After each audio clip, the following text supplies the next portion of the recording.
Welcome to Board Game Casual. Every year around this time and starting from the holidays, I'm excited to watch all of the top board games of the previous year videos from as many of the other board game review channels out there as I can. It's how I get up to speed on the popular board games that have come out in the past year, so the most popular games of 2024, and maybe catch up on some of those that I've missed. And what I like to do is put together a list of the games that interest me personally. So this year I figured why not share my takeaways and the games that look interesting to me that are coming out of 2024 in a video, in case people find it interesting to see the list I'm making for myself.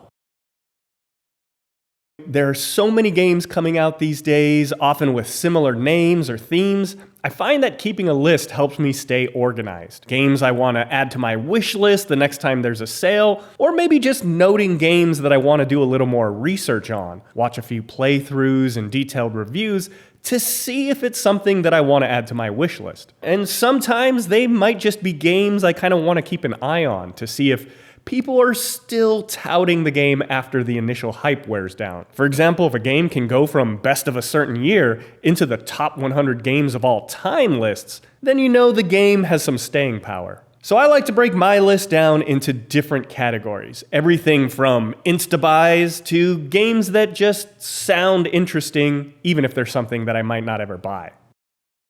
Now 2024, generally speaking, while I certainly wouldn't say it was a lackluster year by any means, I would say that there aren't quite as many games this year that are overwhelming me with excitement as some of the previous years. And I think that really has more to do with the fact that we're coming out of a period where we had a really good run of years where there were just so many games coming out that really seemed to align with my personal tastes. So by comparison, the bar is really high. There are still so many games on my wish list from 2018 all the way through 2022, even 2023 that I still want to play. I've only got 2 smaller games that were Insta-Buys on my list this year, for example. So with that, let's get into the list. Real quick, I'd like to thank FELTECTORS for sponsoring this video. I'm really excited to have them on board as a sponsor because I'm a huge fan of the game mat I bought a while back on Amazon. You probably see it on the table in most of my game videos and reviews. FELTECTORS makes awesome, affordable neoprene game mats, poker mats, felt table toppers, and more. They offer an array of sizes and colors, making it easy to pick the perfect game mat for your table. And trust me, nothing elevates the gaming experience more than having a nice surface to game on. FELTECTORS products are available on Amazon, or check out all they have to offer at FELTECTORS.com, where you can save $5 off of any order with coupon code OFF5 BoardGameCasual. Okay, back to the video. Rather than trying to do this in an ascending order and building up to the most intriguing game, I'm going to start with the games that interest me most and work my way down. The first category of games here are Insta-Buys for me, and as of this video, I've already bought both of these. They're both small, lightweight party-style games, and with low price tags, which I think helps in making them Insta-Buys for me. More importantly, I had specific people in mind to give these to as gifts, which also helped. The first is Flip 7. This was number 8 on the Brothers Murph top 10. It was in Chaz from Watch It Played's top 10, and I believe it was in the Board Game Hot Takes list as well, along with a few others. Flip 7 is a small card game referred to as blackjack for board gamers. I thought this looked like a nice lightweight game for my girlfriend's family who love to play games like 5 Crowns. And later, I even bought a copy to play with my parents as well when I found it on sale. The second Insta-Buy was Hitster, another lighter party game which was on one of the Dice Tower top 10s of 2024 lists and on their top 10 surprises of 2024 lists. I bought this one as a gift for my buddy Andy. He loves music. He and I used to play Hurdle together, so I thought he might like this name that tune kind of game. I thought this might be a game that would go over well with his extended family and friends who don't play heavy strategy games. What's appealing about this game to me is that you don't have to be a musical trivia genius knowing the exact artist and song title. You just have to be able to listen to the song and guess when that song came out relative to the other dates that are already on the table. So even if you don't know the song, you might be able to deduce the era that it's from based on the way it sounds. You know, hey, this has got some synths, maybe new wavy. I'm gonna guess this is from the 80s. Maybe it's a little doo-woppy and you're thinking 50s, grungy sounding 90s, etc. It looks really fun and I hope I get to play it too.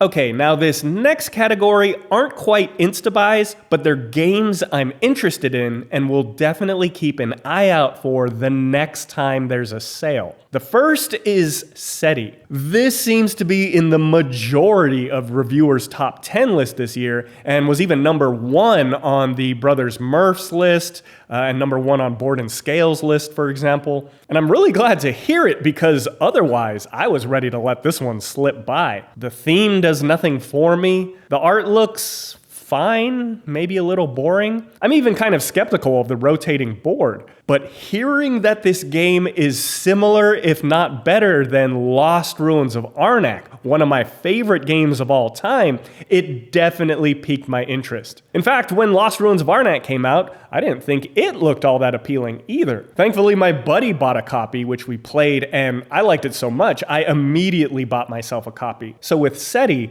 I don't want to fall into the same mistake of misjudging the game by its cover, and I'm willing to give it the benefit of the doubt. I'm about to dive into watching some detailed playthroughs and reviews on this one, but it's certainly one I'm willing to take a chance on, given how much people are talking about it. Another one that caught my eye is River of Gold. This was in a few of the Dice Tower folks' top 10s, as well as a few of the folks from Tantrum House, and I like this idea of taking actions as you float down a river. It also sounds like a game with pretty snappy turns, which is something I always like in games. So this is definitely one that maybe I'll do a little more research on, but will happily put somewhere in the middle of my wish list if there's a sale. The last game that kind of teeters in and out of this category is Arcs. I'm honestly not sure if I'd like this game or not, but it has had so much praise all year that if this one ever goes on sale for cheap, which is probably rare, it's a pretty expensive game, I'll definitely scoop up a copy just so I can check it out. I've always been curious about Cole Wehrle games and the other games from this publisher like Root, Oath, Fort, etc. But I've always heard they have a really steep barrier to entry, and so they've always been a bit intimidating for me personally. And I've heard that Arcs by far is the most welcoming to new players. So it seems like if I'm going to dip my foot in, Arcs might be the way to go.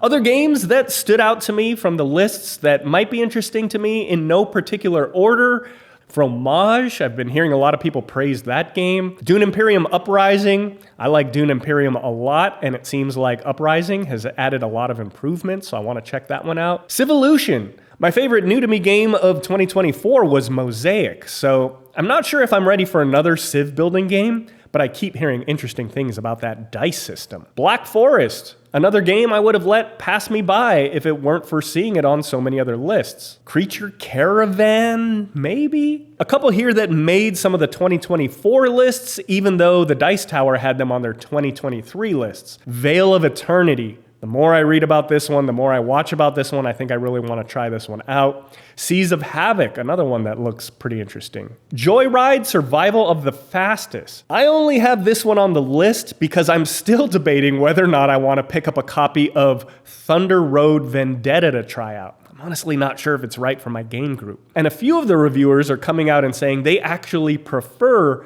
Joyride to Thunder Road. So I'm interested to see if people still feel this way as time goes by, or if Joyride is getting a nudge simply because it's new. And lastly, Shipwrights of the North Sea Redux. To hear so much praise for a cleaned up version of one of the older of these trilogy games, it definitely has me curious. The only thing keeping me a little cautious, speaking as someone who owns and enjoys both Architects of the West Kingdom and Raiders of the North Sea, is that I kind of worry I like the idea of these Shem Phillips games more than I actually get them to the table in practice. So who knows? I'll definitely need to do a deeper dive on this category of games, watch some playthroughs and reviews, and I'm really interested to see if people continue to talk about these games through 2025. So depending on that, they might fall off the list, they might get bumped up to games that get put on my actual wish list.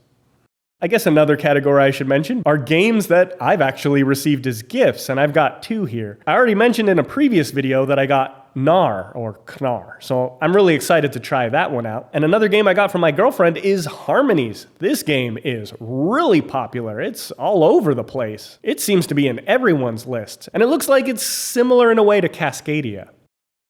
And finally, the last category here are games that I'm curious about but will likely never buy. The first game here is Primal. I'm honestly not sure if boss battlers are my thing. I've never been into giant monster hunting video games, for example. But there were so many people that had Primal in their list, and so many reviewers saying, I didn't think I was gonna like this, but it's so much fun that I'd at least like to try it someday. That said, this box is way too big, the price is way too high that I would never consider owning this one. The same can be said for this next game, Andromeda's Edge. This is the successor to Dwellings of Eldervale, which is another game also sitting in this position as a game with a lot of praise that makes me curious to try it, but way too big of a box that it's a complete turnoff. Supposedly, Andromeda's Edge improves on a lot of the things in Dwellings, and even though I prefer the fantasy theme in Dwellings of Eldervale compared to the space theme of Andromeda's Edge,